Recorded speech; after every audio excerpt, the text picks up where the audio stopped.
Hello ചങ്ങന്മാരെ, എന്നെ ഉണ്ട്. ഓണാഘോഷങ്ങളൊക്കെ എവിടെ വരായി? അപ്പോൾ സ്റ്റുവർട്ടിൻ്റെ മൾട്ടിവേഴ്സ് സാഹസങ്ങളിലെ 4ാം എപ്പിസോഡ് തുടങ്ങുന്നത് സ്റ്റുവർട്ടിനെ കാണിച്ചുകൊണ്ട് തന്നെയാണ്. പുള്ളി ഇപ്പോൾ നേരത്തെ നമ്മൾ കണ്ട പോലെ ഒരു മെൻ്റൽ ഹോസ്പിറ്റലിലാണ് ഉള്ളത്. ഈ യൂണിവേഴ്സിലെ സ്റ്റുവർട്ട് എങ്ങനെയോ ആ ഹോസ്പിറ്റലിലേക്ക് എത്തിപ്പെട്ടു പോയതാണ്.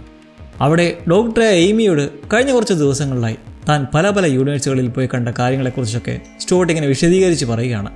ഇതൊക്കെ കേട്ട് കഴിഞ്ഞപ്പോൾ എയ്മി സ്റ്റുവർട്ടിനുള്ള മരുന്നുകളൊക്കെ ഒന്ന് മാറ്റി എഴുതുന്നുണ്ട്.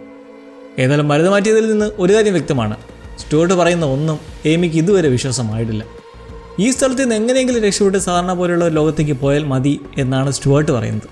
അപ്പോൾ എയ്മി പറയുകയാണ്, ആരോഗ്യത്തിൽ നല്ല പുരോഗതി കാണിക്കുകയാണെങ്കിൽ ഒരുപക്ഷെ ഇവിടുന്ന് മുൻവാതിലൂടെ തന്നെ പുറത്തുപോയി ആഗ്രഹിച്ച പോലെ ജീവിതം ജീവിക്കാൻ സാധിച്ചേക്കും എന്ന്. ശേഷം സ്റ്റുവർട്ട് തൻ്റെ റൂമിലേക്ക് തിരിച്ചു വരികയാണ്. അവിടെയെല്ലാം താൻ ഇതുവരെ കണ്ടുമുട്ടിയ വിചിത്രമായ കാര്യങ്ങളുടെ വിശദമായ ചിത്രങ്ങൾ അവൻ വരച്ചു വെച്ചിട്ടുണ്ട്. കാരണം ഇതൊക്കെ എന്തെങ്കിലും മറന്നുപോയാൽ താൻ പറഞ്ഞതൊക്കെ സത്യമാണെന്ന് തെളിയിക്കാൻ വേറെ വഴിയൊന്നും ഉണ്ടാകില്ല എന്നൊരു പേടി അവനുണ്ട്.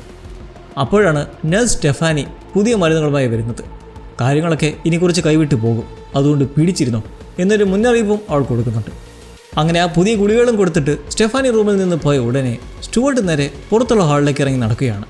എങ്ങനെയെങ്കിലും അവിടെ നിന്ന് രക്ഷപ്പെട്ടാൽ മതി. അങ്ങനെ പുറത്തേക്ക് ഇറങ്ങി നടക്കുന്നതും മരുന്നിൻ്റെ ലക്ഷണം കണ്ടു തുടങ്ങി. സ്റ്റുവർട്ട് നോക്കുമ്പോൾ ആ ഹാളാകെ വിചിത്രമായ രീതിയിൽ വളഞ്ഞും പൊളഞ്ഞുമൊക്കെ മാറാൻ തുടങ്ങുന്നു.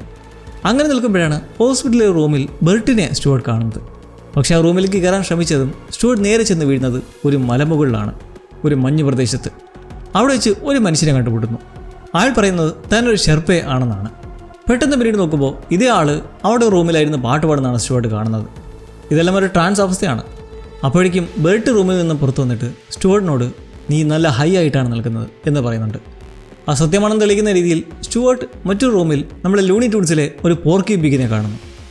ഈ സമയത്ത് തന്നെ അവിടുത്തെ ജോലിക്കാർ വന്ന് സ്റ്റുവർട്ടിനെ വലിച്ചഴിച്ച് റൂമിലേക്ക് കൊണ്ടുപോവുകയാണ്. ഇതേ സമയം ഇതൊന്നും യാഥാർത്ഥ്യമല്ല എന്ന് പറഞ്ഞ് ബെർട്ട് അവിടെ കിടന്ന് അലറുന്നുണ്ടായിരുന്നു. പിറ്റേ ദിവസം ഡെന്നി സ്റ്റുവർട്ടിനെ കാണാൻ വരികയാണ്. അപ്പോഴാണ് സ്റ്റുവർട്ടിന് ഒരു കാര്യം മനസ്സിലാവുന്നത്. ഈ റിയാലിറ്റിയിൽ അവനും ഡെന്നിസും ഭാര്യയും ഭർത്താവുമാണ്. അവർക്ക് ജെയ്ഡൻ, ടാലിയ എന്നു പേരുള്ള 2 മക്കളുമുണ്ട്. ഇതൊക്കെ കേട്ടപ്പോൾ എങ്ങനെയെങ്കിലും അസുഖം ഭേദമാക്കി തൻ്റെ കുടുംബത്തോടൊപ്പം ജീവിക്കണം എന്നൊരാഗ്രഹം സ്റ്റുവർട്ടിന് വരികയാണ്. അങ്ങനെ അവൻ ആ ട്രീറ്റ്മെൻറ്റുമായി സഹകരിക്കാൻ തുടങ്ങുന്നു. അങ്ങനെ കുറച്ച് കഴിഞ്ഞപ്പോൾ സ്റ്റുവർട്ടിന് കാര്യങ്ങളൊക്കെ കുറച്ചൊന്ന് ശരിയായി എന്ന് തോന്നി തുടങ്ങി. അവൻ സ്വന്തമായി ഒരു പേഴ്സൊക്കെ ഉണ്ടാക്കുന്നു. താൻ പല റിയാലിറ്റികളിൽ പോയെന്നുള്ള കാര്യങ്ങളൊക്കെ അവൻ നിഷേധിക്കാനും തുടങ്ങുന്നു. ഇതൊക്കെ കണ്ടിട്ട് എയ്മിക്ക് ചെറിയ സംശയങ്ങളുണ്ടെങ്കിലും അവൾ സ്റ്റുവർട്ടിനെ ഹോസ്പിറ്റലിൽ നിന്ന് ഡിസ്ചാർജ് ചെയ്യാൻ തീരുമാനിച്ചു. എല്ലാം ക്ലിയർ ആണെന്ന് തെളിയിച്ചതിന് ശേഷം പോകുന്നതിന് തൊട്ട് മുമ്പ് ബെർട്ടിനെ എപ്പോഴാണ് ഡിസ്ചാർജ് ചെയ്യുന്നത് എന്ന് സ്റ്റുവർട്ട് ചോദിക്കുന്നുണ്ട്. പക്ഷേ ബെർട്ട് എന്ന പേരുള്ള ആരും തന്നെ ഈ ബിൽഡിങ്ങിലില്ല എന്നായിരുന്നു എയ്മിയുടെ മറുപടി. അപ്പോൾ മുന്നേ കണ്ടതോ ആ ട്രാൻസ് ഹൗസിലായിരിക്കാം. ഈ പറഞ്ഞ് കേട്ടിട്ട് സ്റ്റുവർട്ട് കൂടുതലൊന്നും തർക്കിക്കാൻ നിന്നില്ല. കാരണം മിനിയും ബെർട്ടിനെ കുറിച്ച് പറഞ്ഞ് വഴക്കുണ്ടാക്കിയ തനിക്ക് വീണ്ടും ഭ്രാന്ത് തുടങ്ങിയെന്ന് കരുതി എയ്മി ഡിസ്ചാർജ് ക്യാൻസൽ ചെയ്യുമോ എന്നവൻ ഭയന്നു. അങ്ങനെ ഹോസ്പിറ്റലിൽ നിന്ന് ഡെന്നി സ്റ്റുവർട്ടിനെ കൂട്ടി നേരെ വീട്ടിലേക്കല്ല പോകുന്നത്. അവർ നേരെ പോയത് സ്റ്റുവർട്ട് ബ്ലൂം യൂണിവേഴ്സസ് എന്ന പേരിൽ നടക്കുന്ന ഒരു ആർട്ട് ഗാലറി എക്സിബിഷനിലേക്കാണ്. സ്റ്റുവർട്ട് ഇതുവരെ വരച്ച ചിത്രങ്ങളുടെ ഒക്കെ ഒരു പ്രദർശനമായിരുന്നു അത്. ബെർട്ടായിരുന്നു ആ ഗാലറിയുടെ ഓണർ. അവിടെ വെച്ചിരിക്കുന്ന ചിത്രങ്ങൾ കണ്ടപ്പോഴാണ് സ്റ്റുവർട്ടിന് ഒരു കാര്യം മനസ്സിലാകുന്നത്. താൻ വേറെ റിയാലിറ്റികളിൽ കണ്ട കാഴ്ചകളാണ് ആ ചിത്രങ്ങൾ മുഴുവനും ഉള്ളത്. താൻ കണ്ടതൊന്നും സത്യമല്ലെന്ന് പറഞ്ഞ് വിശ്വസിപ്പിച്ച് വെച്ചിരുന്ന കാര്യങ്ങളൊക്കെയാണ് ഇവിടെയുള്ള ആളുകൾ ഇങ്ങനെ ആഘോഷിക്കുന്നതെന്ന് കണ്ടപ്പോൾ അവനത് ഉൾക്കൊള്ളാൻ കഴിയുന്നില്ല. ആകെ ഭ്രാന്ത് പിടിക്കുന്ന അവസ്ഥയായപ്പോൾ സ്റ്റുവർട്ട് നേരെ വീട്ടിലേക്ക് പോകുന്നു. അവിടേക്ക് ഇങ്ങനെ പോയി കുടുംബത്തിനൊപ്പം ചിലവഴിക്കാൻ പോകുമ്പോഴാണ് ക്രിപ്കയുടെ എൻട്രി. ഈ റിയാലിറ്റിയിൽ ക്രിപ്കെ സ്റ്റുവർട്ടിൻ്റെ അയൽക്കാരനാണ്. മാത്രമല്ല ആ ഗ്യാരി അവൻ്റെ ഭർത്താവും. കൂടാതെ താനും കുടുംബവും അടക്കം ഈ യൂണിവേഴ്സിൽ ജൂതന്മാരാണെന്ന സത്യവും സ്റ്റുവർട്ട് തിരിച്ചറിയുന്നു. എല്ലാം കേട്ടും കണ്ടും വട്ടി പിടിച്ച സ്റ്റുവർട്ട് ഒന്ന് പുറത്തേക്ക് നടക്കാൻ തീരുമാനിക്കുന്നു. പുറത്തേക്ക് ഇറങ്ങാൻ നേരം അവൻ ആ കാഴ്ച കാണുന്നു. വീടിൻ്റെ ഡോർമാനിലെ അക്ഷരങ്ങൾ അവൻ കണ്ണ് ചിമ്മുന്നതനുസരിച്ച് മാറിക്കൊണ്ടിരുന്നു. അവൻ കാണുന്നതൊന്നും സത്യമല്ല എന്ന് ആ ഡോർമാനിലൂടെ ആരും അവനെ അറിയിക്കാൻ ശ്രമിക്കുന്ന പോലെ അവന് തോന്നി. ഉടനെ തന്നെ അവൻ്റെ കോമിക് ബുക്ക് സ്റ്റോറിലേക്ക് പോയി. ഇന്നേരമെല്ലാം ഒരു സംശയം തോന്നുന്ന രീതിയിലുള്ള കറുത്ത കാർ അവനെ ഫോളോ ചെയ്യുന്നുണ്ടായിരുന്നു. ആ കോമിക് സ്റ്റോറിൽ വെച്ചിട്ട് അവനൊരു കോമിക് ബുക്ക് കിട്ടുന്നു. Stuart fails to save the universe എന്നായിരുന്നു ആ ബുക്കിൻ്റെ പേര്. അവനതും എടുത്തുകൊണ്ട് വീട്ടിലേക്ക് പോകാൻ നിൽക്കുമ്പോൾ അവിടെ മറ്റൊരു സ്റ്റുവർട്ട് നിൽപ്പുണ്ടായിരുന്നു, അവനെ നിരീക്ഷിച്ചുകൊണ്ട്. ആദ്യത്തെ എപ്പിസോഡിൽ വന്നിട്ട് ഈ സ്റ്റുവർട്ടിനെ മൾട്ടിവേഴ്സ് യാത്രയ്ക്ക് അയച്ച അതേ വർഷം അവൻ ഈ സ്റ്റുവർട്ടിനെ നോക്കി നിന്നിട്ട് ആ റിയാലിറ്റിയിൽ നിന്ന് ഗ്ലിച്ചായി അപ്രത്യക്ഷനാവുകയാണ്. അങ്ങനെ വീട്ടിലെത്തിയ സ്റ്റുവർട്ട് ആ കോമിക് ബുക്കും എടുത്ത് ബാത്റൂമിലേക്ക് പോയി വായിക്കാൻ തുടങ്ങി. ഡെന്നിസിന് ഇത് വല്ലാത്തൊരു ഏർപ്പാടായി തോന്നി. കാരണം ഈ നടക്കുന്ന കാര്യങ്ങളെല്ലാം അതിലുണ്ട്. സ്റ്റുവർട്ട് അറിയാതെ ആ ക്വാണ്ടം എൻറ്റാങ്കിൾമെൻറ്റ് ഡിവൈസ് തട്ടിയിട്ട് ഈ മൾട്ടിവേഴ്സ് പ്രശ്നങ്ങളൊക്കെ തുടങ്ങി വെച്ചു എന്നൊരു പുതിയ ഡീറ്റെയിൽ ഒഴിച്ച് നിർത്തിയാൽ ബാക്കിയെല്ലാം അതിലുണ്ട്. അവൻ കാണുന്ന ഈ ലോകം യാഥാർത്ഥ്യമല്ല എന്നുള്ള ഒരുപാട് മുന്നറിയിപ്പുകളും അതിലുണ്ടായിരുന്നു. വായിച്ചുകൊണ്ടിരിക്കുന്നതിനിടയിൽ ആ ക്വാണ്ടം എൻറ്റാങ്കിൾമെൻറ്റ് ഡിവൈസിൻ്റെ ഒരു പരസ്യം അവൻ ആ ബുക്കിൽ കണ്ടു. അതായത് അതവിടെ വിൽപ്പനയ്ക്കുണ്ട്. അവനങ്ങനെ ആ ഒരു ഡിവൈസ് ഓർഡർ ചെയ്ത് വരുത്തുകയാണ്. ഇത് കാണുന്ന ക്രിപ്കെ അവൻ എന്താണ് വാങ്ങിയെന്നറിയാൻ ശ്രമിക്കുന്നുണ്ട്.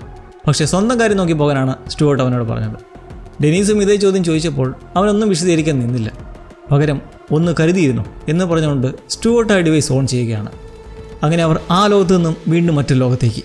പക്ഷേ ഇത്തവണ മറ്റു റിയാലിറ്റിയിലേക്ക് പോകുന്നതിന് പകരം സ്റ്റുവർട്ടും ക്രിപ്കയും ബേർട്ടും ഡെന്നീസും ഉണരുന്നത് ദ മാട്രിക്സ് എന്ന സിനിമയിലുള്ളതുപോലെയുള്ള ഹ്യൂമൻ ബാറ്ററി പോഡുകളിലാണ്. ആദ്യം അവർ വിചാരിച്ചത് തങ്ങൾ മാട്രിക്സിൽ നിന്ന് രക്ഷപ്പെട്ടെന്നാണ്. പക്ഷേ ഇത് ആ സിനിമയിലെ അതേ സീനാണെന്ന് ബേർട്ട് ചൂണ്ടിക്കാണിച്ചപ്പോഴാണ് സ്റ്റുവർട്ടിന് കാര്യം മനസ്സിലാകുന്നത്. ആരോ അവരെ വെച്ച് കളിക്കുകയാണ്. തങ്ങൾ ആ മെൻ്റൽ ഹോസ്പിറ്റൽ റിയാലിറ്റിയിൽ നിന്ന് രക്ഷപ്പെട്ടു എന്നവരെ വിശ്വസിപ്പിക്കാനാണ് ആരോ ഈ കളി കളിക്കുന്നത്.